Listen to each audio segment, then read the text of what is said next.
Hey guys, how's it going? Jared at Subway here with a intense infected chase. And I actually don't get them over here, but don't worry, my gameplay I'm going to be putting up tomorrow is actually like 32-1.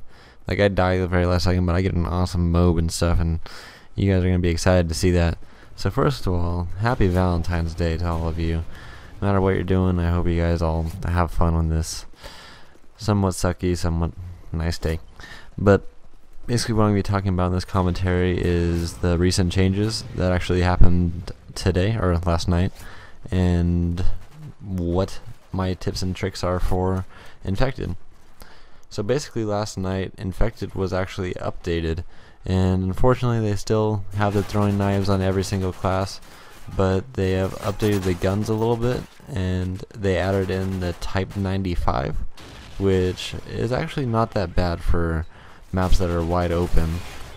I've actually won as the survivors on Mission once, and some other maps a couple times, but Mission seemed to be the easiest, just holding up the hillside and killing people as they run down below and as they run out of the middle and the left side, if you know what I mean, little ramp way up on the left side if you're starting at the bottom spawn. The second thing that they did was they changed how the scoring works. If you notice when you play, they changed the survival bonus, like when your teammates dies and becomes infected, they lowered it from 100 to 50 points, and then they dramatically increased the amount of points that you get when you're infected. So in some situations it's actually better to be infected because you could get more points than if you are trying to be a survivor. I definitely agree with these changes. It seems a lot more balanced. When I'm getting a decent amount of kills, I'm still being on top, but then if I do really well as infected, I will also be on top. But I find that if you are infected first, it is actually very easy to be the top scoring player, though your KD will be lacking.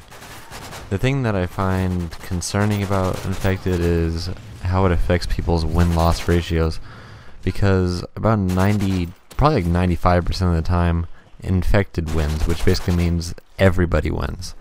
And that is dramatically inflating people's win-losses. I could even tell with my own. It's gone up quite a bit just from one day of playing. And I don't think that's a good thing, because it shouldn't be everybody wins. It's turning into freaking little kid sports. You need to come out with a more defined way of winning, like being on the top half of the scores or something else, because otherwise it's going to completely destroy what people think of win-loss, because you could simply just play infected from the very beginning and have a win-loss that's like 30. It's absolutely ridiculous, and it's completely unbalanced right now. I believe it's something that they need to be looking into, and unfortunately this is winding down to the end of the gameplay. I go 22-1, and even though I wasn't the last to be alive, I got the highest score in the game, so that's why I decided to upload it. Make sure you guys subscribe and stick around for tomorrow's video. I'll be uploading my infected mob, which will be kind of deja vu with my other mob, but it's still pretty entertaining. And I will be going over my tips and tricks for infected, since I seem to have ran out of time during this gameplay. So I'll see you guys tomorrow. Later.